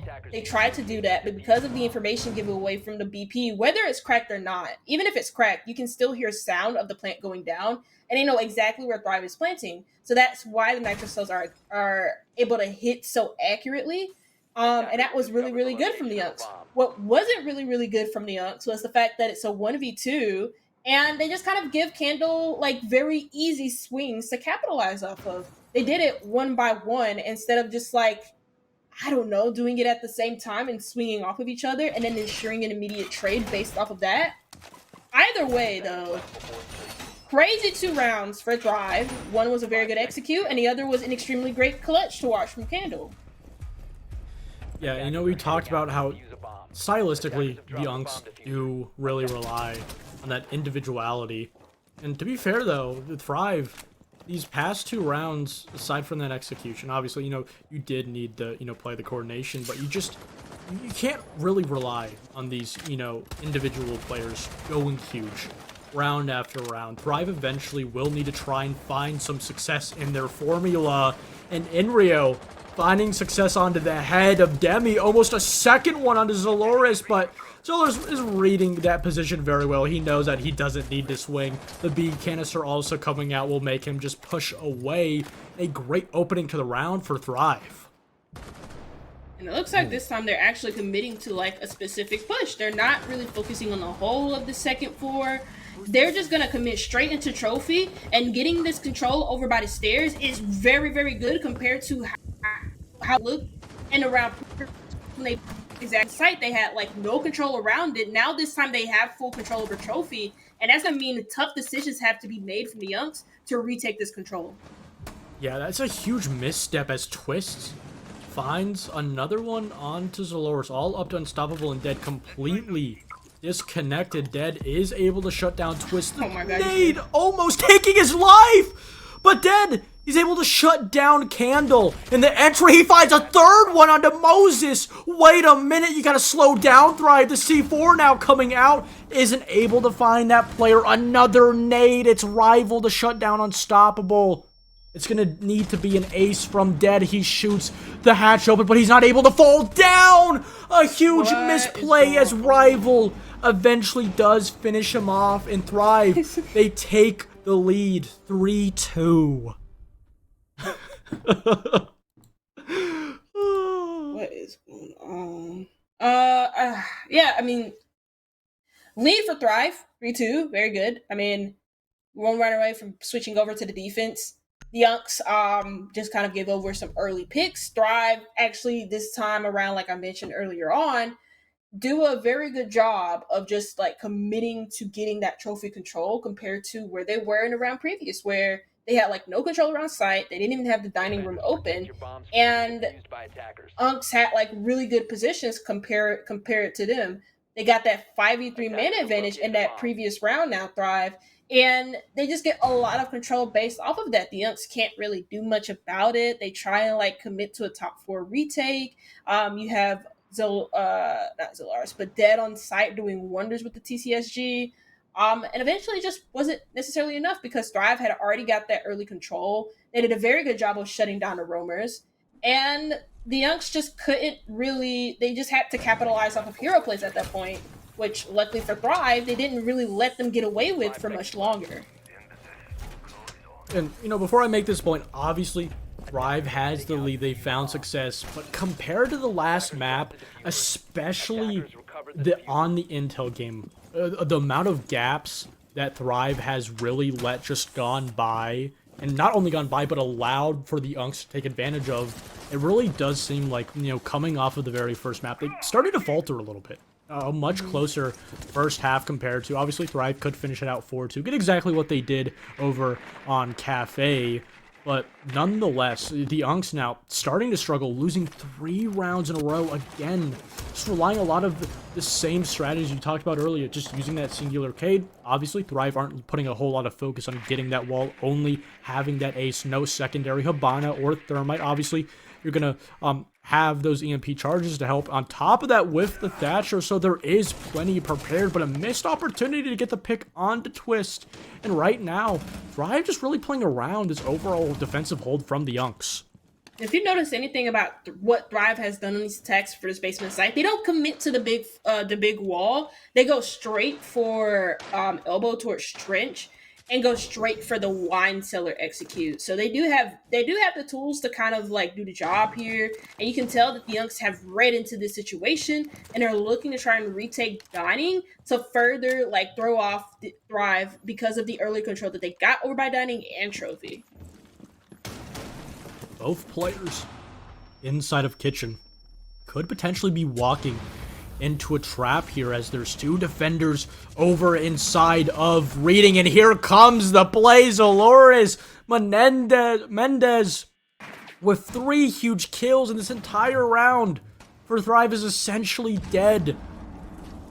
Rival, though, from the grave is able to find a pick onto Zolores with that Claymore. This does give, a little bit of a better opportunity. Moses does have that canister in charge, but Mendez with a second in the round, and it's all over essentially here. 1v4, no entry. He's just going to try to walk into the site. His gunfire going off, the Legion trap on top of it. They know exactly where he is. They know how to stop this. The fire also blocking his way into the bomb site. It's unwinnable. No opportunity. He's going to open the wall, try and potentially bait out a swing. 30 seconds left on the clock at that also. If the Unks right here, this is almost unlosable. You can't throw this. You're going to essentially solidify that 3-3 half as Demi with that swing, the drop from Hatch, finishes off as the Unks doing a lot better on the map pick of Thrive. Keep in mind. Now that they're going to the attack. All in all, I think the biggest issue in that round for Thrive is the fact that they just weren't able to win any gunfights because you saw the drone in fireplace or in bottom fireplace, and they still weren't really able to capitalize off of the information. They knew exactly where the retake was coming from. That was the win condition for the Unks, was to get those kills up top and to take the top 4 completely, where all of Thrive were, they successfully did that, and then Thrive lose the round because they don't have the main advantage, but they also just don't really have the control to commit to a wine cellar execute. Located a bomb. So yeah, but we have to see how the Younks attack because, like I mentioned on Cafe earlier, they really struggled with playing off of each other, but also with their information gathering tools. Something that Thrive has also struggled with, in this map specifically, but they were still pretty decent at some points. Yeah, you know, last time around, we only got to see 3 rounds on the attack from Thrive because they were up 4 rounds. We could have saw more if it was a much closer map, but again, Thrive, they only need 3 to at least solidify overtime. And we can already see a stark contrast in both the defense and the attack as Twiz gets aggressive early over by top Solarium. Not only does he find Demi, but he gets rid of all of that execution utility on the Grim, and the Younks in no position to get that answer back, so no compensation for losing that first pick as of now.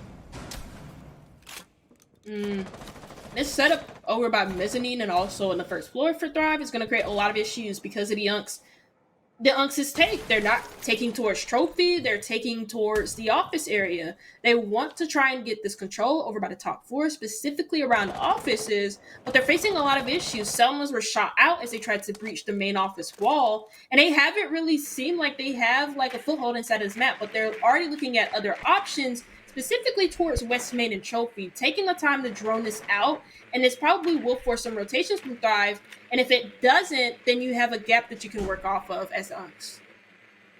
Yeah, you can also see that, you know, Thrive are not overexposing themselves to these crossfires, these extended holds. For example, Dead on that window, just waiting, just playing very resilient, just waiting again, forcing Unks to make the very first move, and that's exactly how you should play the defense. Again, Thrive are a phenomenal team. They understand this meta so well. And Unks, if they don't get aggressive, if they're not given these opportunities, we saw it on Cafe, not a whole lot of opportunities creating Candle with the Boss G holding such a long angle. He knows that there is a player trying to peek down that Solarian position, and the Unks not really getting that aggressive, not having a whole lot of movement, and now a retake both with Rival and Twist. And just not really a whole lot going on. On top of that, Hatch also reinforced. We do have that player still repelled. Unstoppable potentially could be going to a gunfight that he doesn't even aware of. He sees a player prone. What are you doing, Twist? Unstoppable. He shuts him down. He finds a second one onto Rival, giving 2 kills away. But Twist from the grave, getting that Cap King kill onto Zaloris again, forcing the Younks with just 45 seconds left on the clock. That Boss G doing damage, but Dead is able to find Moses and give the Unks as Unstoppable with 3 kills now in the round, down on to Menendez. Dead trying to get that diffuser down.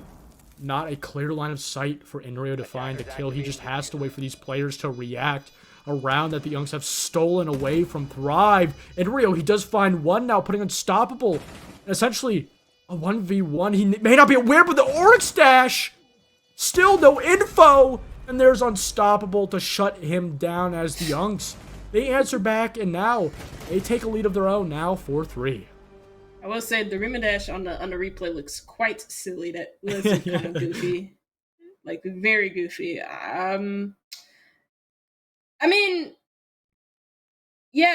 Okay, so look, the thing is that the fact that the Elks really did struggle with really it didn't really matter what take that they did, whether it be over by offices, by fireplace, or by trophy. They really struggled. But what I really like is the fact that they kind of picked the lesser of two evils when it came to what area that they wanted to take.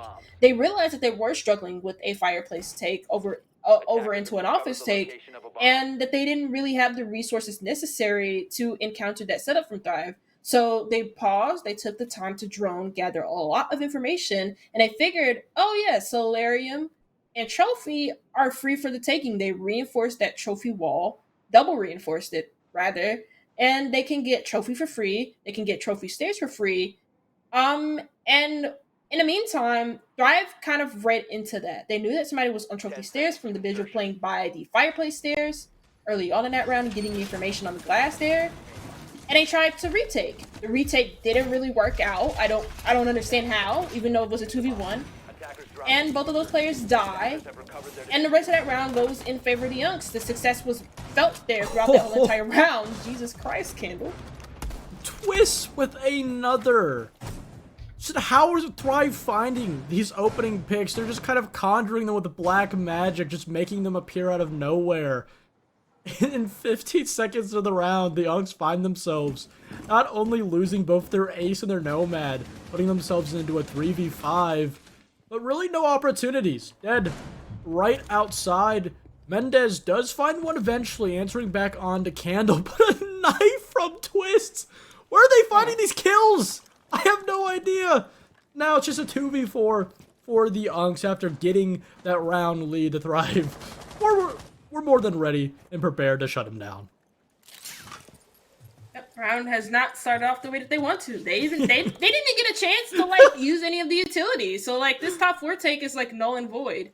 I know Mendez and Dead want to try something here, but with what utility? Because you still have the castle barricades up, you have the deployable shields up. They just have to wait for Thrive to give them something. And Thrive are a team that will play. They're resilient. They understand the situation that they find themselves in. Half of the round still on the board in a 4v2 favorable, but they can't overextend. They can't give these opportunities. Dead just playing with his life. Yeah. And Moses punishes it for him, sending him to the grave. A jump in from Mendez, and eventually it's Moses yet again to punish him. Thrive putting them in a situation where it was not easy whatsoever. Probably one of the more definitive rounds we've seen in this entire chalet so far. And as of now, it's going to continue to be a battle of the inches. You can already tell as well the difference in play style when it comes to Chalet versus Cafe. On Cafe, they were going for some runouts and jump outs, but only when they gained the confidence in the later rounds. And even then, they were playing quite disciplined at points. On Chalet, first couple of rounds on defense, they're going for runouts, they're going for jump outs, they're peeking, they're like holding these very long aggressive angles with Bashis, and it's like you can tell the difference in mentality compared to Cafe and Chalet, but the play style of Thrive is still very consistent in the fact that they know when to get aggressive and they know when to back off. And it sounds like such a cliche thing to say, but that's the best way that the best way I can explain it is the fact that they just know when to do certain things. And at times when they were getting aggressive on Cafe, it was punished, but this time on Chalet, they've gotten better at being more disciplined. Something that could carry them over the line on Chalet, especially now that they're on their defenses here.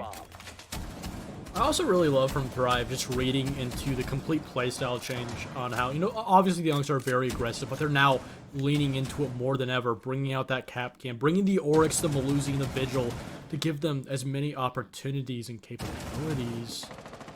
Twist just potentially trying to find a kill, but it looks like for now it will escape him. No player in front of his window, so he'll just sit there and wait. Mendez over by a highway, just trying to find anything unstoppable. Actually almost found the head of Twist, but just escaping his gun, his bullets just inching by his head. And for now, we just find ourselves at a stalemate. No first skill initiated by either team. Thrive haven't been getting any first skills in this round, or haven't gotten a first skill. Something that's pretty unusual considering how much they dominated in the first kill department compared to the Unks. On the Cafe map, lost the drone to the electrified hatch. That is interesting. And so now that kind of leaves them with less information to take. They also haven't really gained any ground on the second floor, not just over by Solarium and over by the master bedroom, but on other areas of the map. Zalaris finally takes this control. They know that one player is behind the half wall and he's by himself too.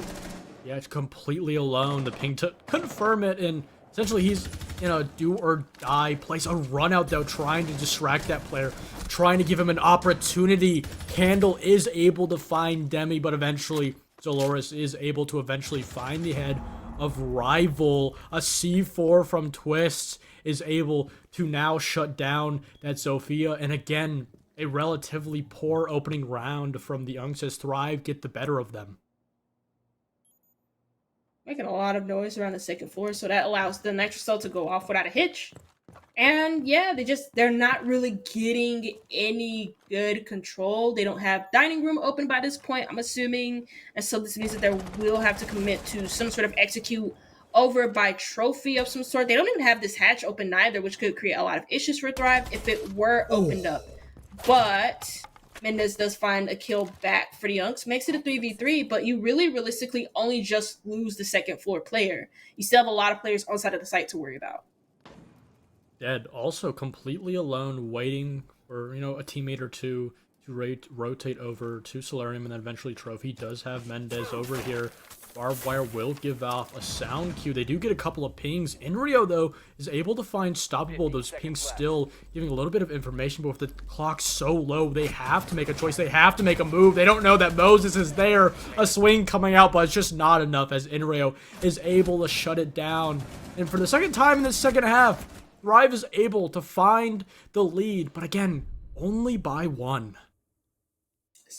A lot of issues being showcased when it comes to getting any horizontal control around the kitchen area, and it's not just from the Unks. Thrive have had this issue too, and they just can't quite make anything work off of a trophy execute because they don't really have the bodies up for it, but they also just don't really have the information necessary to realize where the last three players of the Thrive roster are.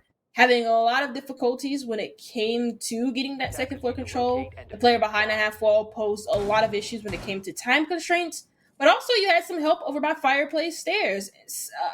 One of the Thrive players on a Vigil was able to snipe somebody from afar and get a kill first for the Unks. And also the Nitrocells created a lot of issues too by getting 2 kills for Thrive. So yeah, like Thrive now going right away from being on match point, and they also pick into the basement area. And you can already tell with their lineup and also with the way that these players are positioned that they will be extending up top, and that's going to create a lot of issues from the Unks because they struggled with clearing these extensive roams on Cafe.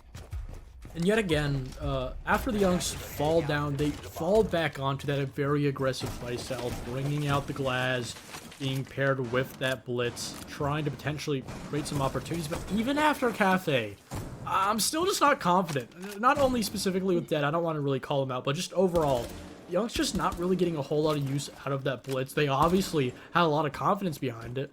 And with all these players outside of Breach, it's more than likely that we're going to see a rush. What but the heck? Is it soft? Wait, it's soft?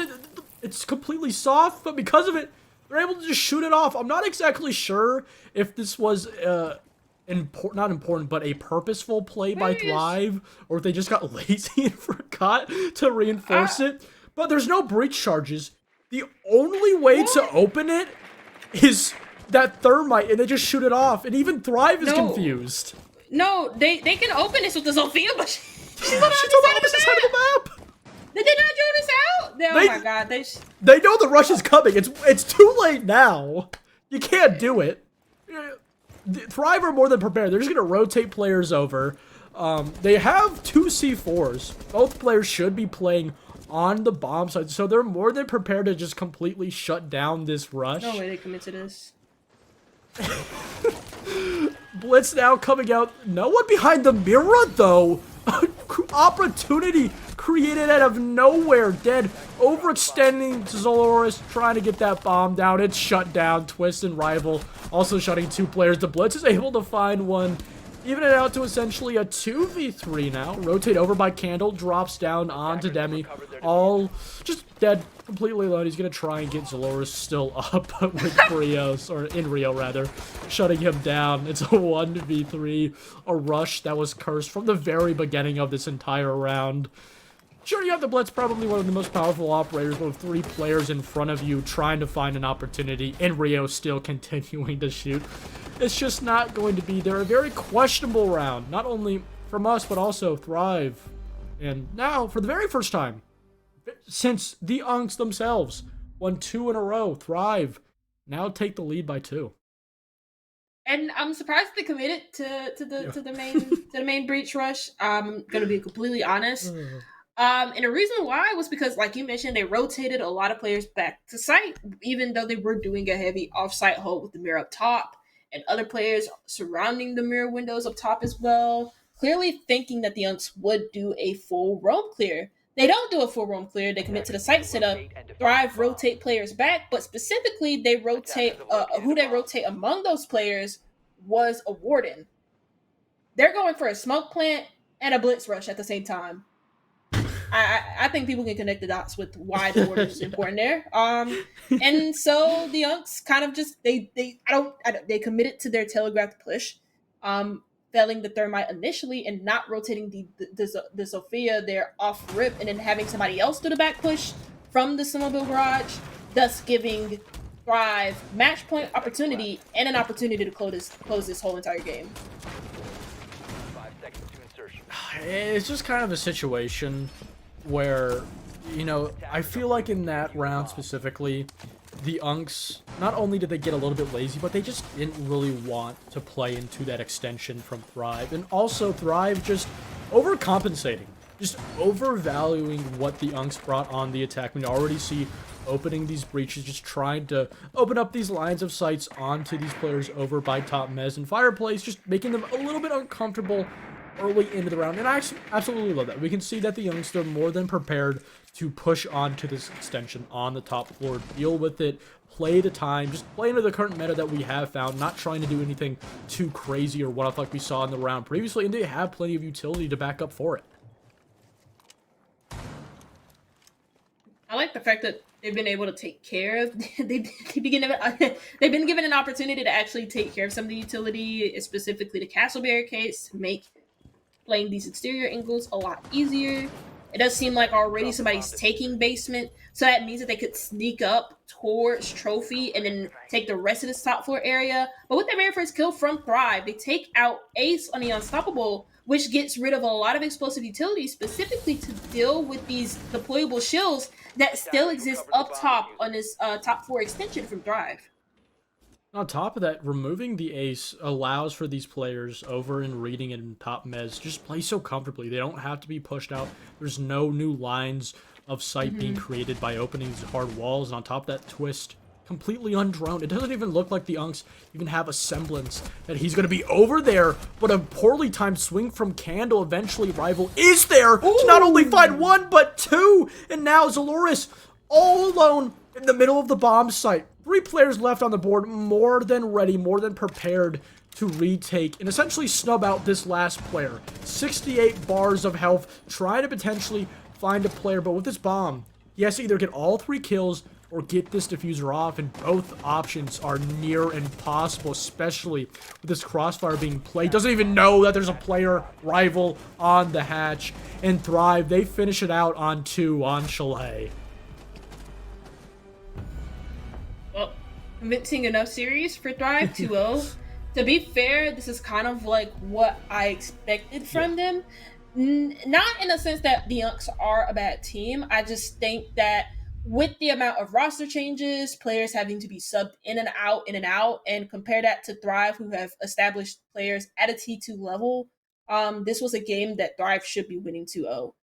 Let's be completely honest. I don't think the Unks have been consistent enough this season. They also haven't really won a single game. And again, that's not because they're a bad team. They've just had like a lot of inconsistencies with their rosters because players have had to been subbed in and out. And that inconsistency could lead to their gameplay looking like a little bit chaotic. They might not be able to play off of each other as well just because of the inconsistencies in their roster changes. So I'm not faulting them for that. It's something that I kind of like thought about a little bit more now looking into this game, but it's just something that's been showcased with their gameplay as the play that's have been going on and on. Yeah, and checking up on that point that we made in the pre-show of watching the player of Rival having a much better game than when he went up against his previous team of being Fluffy Aimers overall in the entry and just overall kill department. But, I'm a very critical person, as a, previous stint in my coaching. And I want to say that, sure, Rival had a phenomenal game, a much better game, but it's against the Youngs. And compared to his previous team, and a team that's much better on the Fluffy Aimers, it's kind of a situation with, sure, you can have a great game. Rival did show exactly what his potential is, but it's against the Youngs. You're not going to have, that opportunity in the playoffs, potentially whether it be semi-quarters or even a final. You're not going to be seeing a team like this. You're going to be seeing a team that is much better. And sure, great performance, but again, he still has a lot to prove, not only for himself individually, but now his new slot role, especially taking after a player like Brios, he does have a lot to really fill on that roster. We'll just see what happens during playoffs, especially when you have to play against like some of the better teams like TSG Gold and Fluffy Aimers. One of those teams have yet to be beaten, which is TSG Gold. So you do have some competition coming into playoffs, and something that they got to look forward to.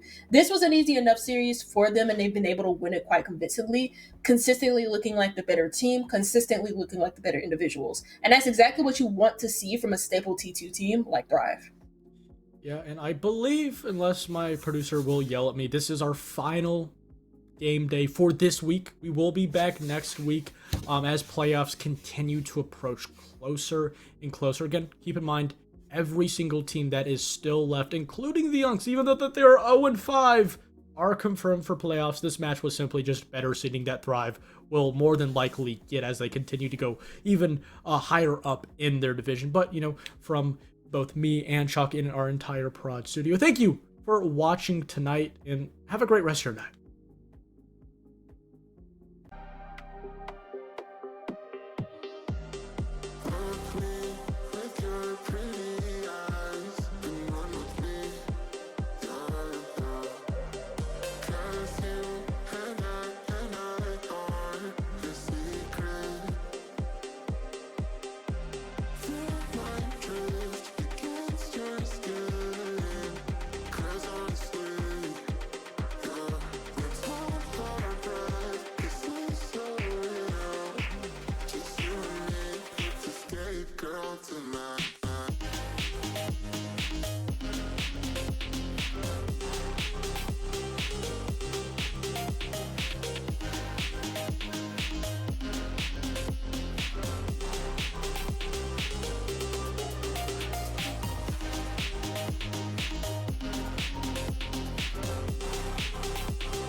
Mama said you're meant to burn as bright as a star among the midnight sky. All the pressure blinded me, but now I see I'm no different from the rest. You said I'd fly away, but my walls have kept me down. Now I'm lost and I'm afraid, and I'm close to hit the ground. You said I'd fly away. You said I'd fly anyway, but I keep on falling.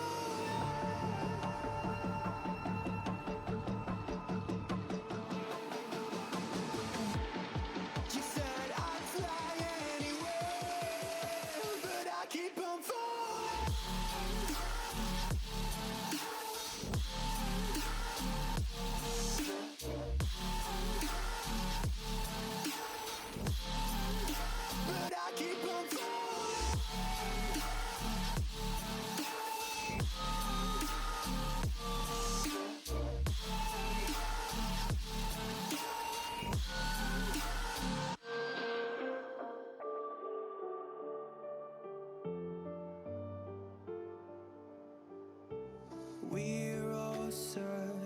looking for that open door. Show me proof that there is something more. I just hope I am okay with the choices I make. Maybe then I'll understand. You said I'd fly away.